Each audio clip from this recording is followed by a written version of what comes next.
जय शिव शंकर। मैं हूँ शैली लांबा और आप सब देख रहे हैं असी अमृतसर। ये मर्यादा पुरुषोत्तम भगवान श्री राम के परम भक्त श्री हनुमान के बारे में सभी जानते हैं।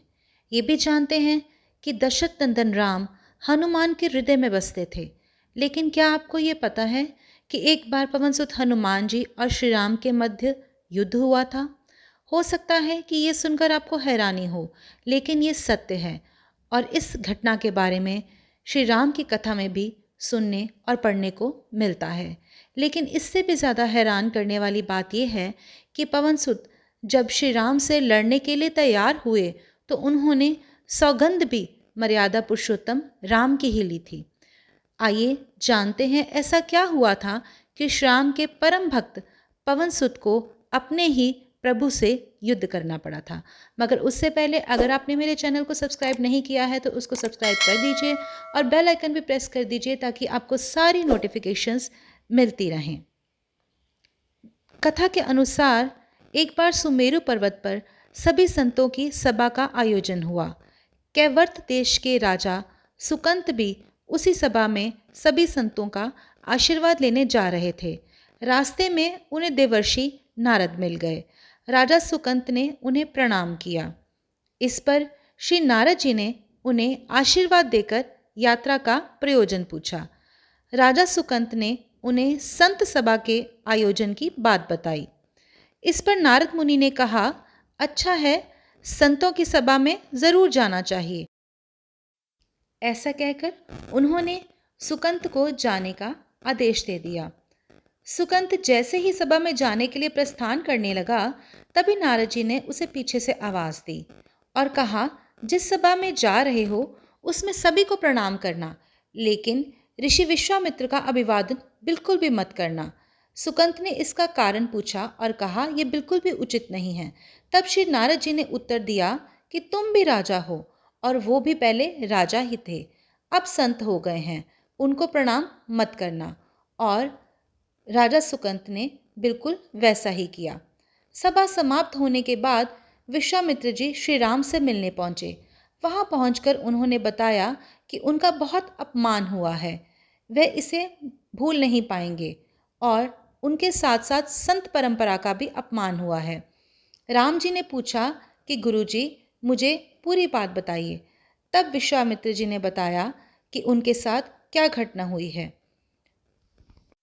सारी घटना सुनने के बाद प्रभु राम ने कहा, गुरुजी, मैं आपके चरणों की सौगंध लेकर प्रतिज्ञा करता हूँ कि जो सिर आपके चरणों में नहीं झुका उसे काट दिया जाएगा।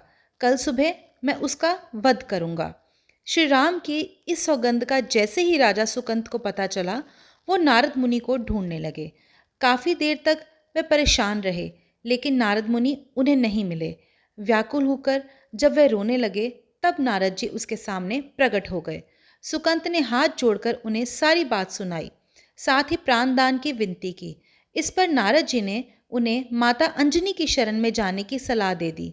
ये भी कहा, अगर उन्होंने तुम्हें बचाने का वचन दे दिया तो तुम जरूर बच जाओगे, लेकिन ये भी कहा कि वे किसी को ये ना बताएं कि ये सलाह उन्हें नारद जी ने दी है। इसके बाद राजा सुकंत रोते हुए माता अंजनी के पास पहुंचे और उनसे याचना करने लगे कि माता, मुझे बचा लें, अन्यथा विश्वामित्र जी मुझे मार डालेंगे। इस पर माता अंजनी ने सुकंत को उसके प्राण बचाने का वचन दे दिया। उन्होंने कहा कि तुम मेरी शरण में हो, तुम्हें कोई नहीं मार सकता। इसके बाद राजा सुकंत को विश्राम करने के लिए कहा। शाम ढलते ही जब हनुमान जी माता अंजनी के पास वापस पहुंचे तो उन्होंने सारी बात बताई, लेकिन सुकंत को बुलाने से पहले पवन पुत्र से सौगंध लेने को कहा। तब श्री हनुमान जी ने कहा कि वो श्री राम के चरणों की सौगंध लेते हैं कि वो सुकंत के प्राणों की रक्षा अवश्य करेंगे। तब माता अंजनी ने राजा को बुलाया। हनुमान जी ने पूछा, तुम्हें कौन मारना चाहता है? तब सुकंत ने बताया, मुझे श्री राम जी मारना चाहते हैं। इतना सुनते ही माता अंजनी हैरान हो गई। उन्होंने कहा, तुमने विश्वामित्र जी का नाम लिया था। तब राजा ने कहा, नहीं, वो तो मरवाना चाहते हैं, लेकिन मारना श्री राम ही चाहते हैं।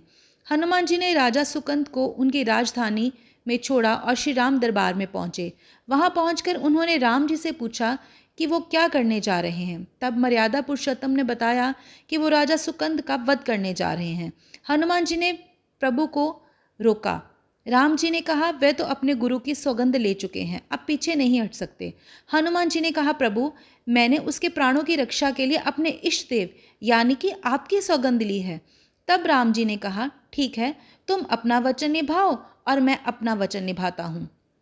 हनुमान जी राजा सुकंत को लेकर पर्वत पर पहुंचे और राम नाम का कीर्तन करने लगे। उधर राम जी राजा सुकंत को मारने के लिए उसकी राजधानी पहुंचे, लेकिन जब वे वहां नहीं मिला तो उसको ढूंढते हुए पर्वत पर पहुंच गए। वहां हनुमान राम मंत्र का जाप कर रहे थे। राम जी को देखते ही सुकंत डर गए। उन्होंने कहा, अब तो राम जी मुझे मार ही डालेंगे। वो बार बार हनुमान जी से बचाने की याचना करने लगे। तब उन्होंने कहा, राम मंत्र का जाप करते रहो और निश्चिंत रहो, भगवान नाम पर पूरा भरोसा रखो। लेकिन वो काफी डर गया था। तब हनुमान जी ने सुकंत को राम नाम मंत्र के घेरे में बिठा दिया। इसके बाद वो राम नाम जपने लगा। राम जी ने राजा सुकंत को देखकर जब बाण चलाना शुरू किया तो वो राम नाम के मंत्र से आगे विफल होते गए। राम जी हताश हो गए कि अब क्या करें। ये दृश्य देखकर लक्ष्मण जी को लगा कि हनुमान जी भगवान राम को परेशान कर रहे हैं। उन्होंने स्वयं ही हनुमान जी पर बाण चला दिया, लेकिन ये क्या, उस बाण से पवन पुत्र को कुछ भी नहीं हुआ, बल्कि श्री राम मूर्छित हो गए। ये देखते ही लक्ष्मण जी दौड़ पड़े और देखते ही बाण तो हनुमान पर चलाने की बजाय राम जी कैसे मूर्छित हो गए। उन्होंने देखा कि पवन पुत्र के हृदय में श्री राम बसते हैं। राम जी जैसे ही होश में आए तो हनुमान जी की ओर दौड़े। उन्होंने देखा कि उनकी छाती से रक्त बह रहा है। वो हनुमान जी का दर्द नहीं देख पा रहे थे। वो बार बार उनकी छाती पर हाथ रखते और आंखें बंद कर लेते। पवन पुत्र को होश आया तो उन्होंने देखा कि श्री राम जी आंखें बंद करके हनुमान जी की छाती पर बार बार हाथ रखते जा रहे हैं और हनुमान जी के सिर पर हाथ फेर रहे हैं। तब पवन पुत्र ने सुकंत को पीछे से निकाला और उसे अपनी गोद में बिठा लिया। तभी राम ने फिर से हनुमान जी के माथे पर हाथ फेरा, लेकिन इस बार वहां पवन सुत की जगह राजा सुकंत थे। राम जी मुस्कुराए और हनुमान जी बोल उठे कि नाथ, अब तो आपने इनके सिर पर हाथ रख दिया है, अब तो सब कुछ आपके हाथ में है। इसकी मृत्यु ना हो और आप इसे जीवन दान दे दें। राम जी ने हनुमान जी से कहा, जिसे तुम अपनी गोद में बिठा रहे हो उसके सिर पर मैंने हाथ रखा है, मगर मैं अपने गुरु को क्या जवाब दूंगा। तभी हनुमान जी को विश्वामित्र जी सामने से आते हुए दिखाई दिए। उन्होंने राजा सुकंत से कहा कि जाकर गुरु से क्षमा याचना करो।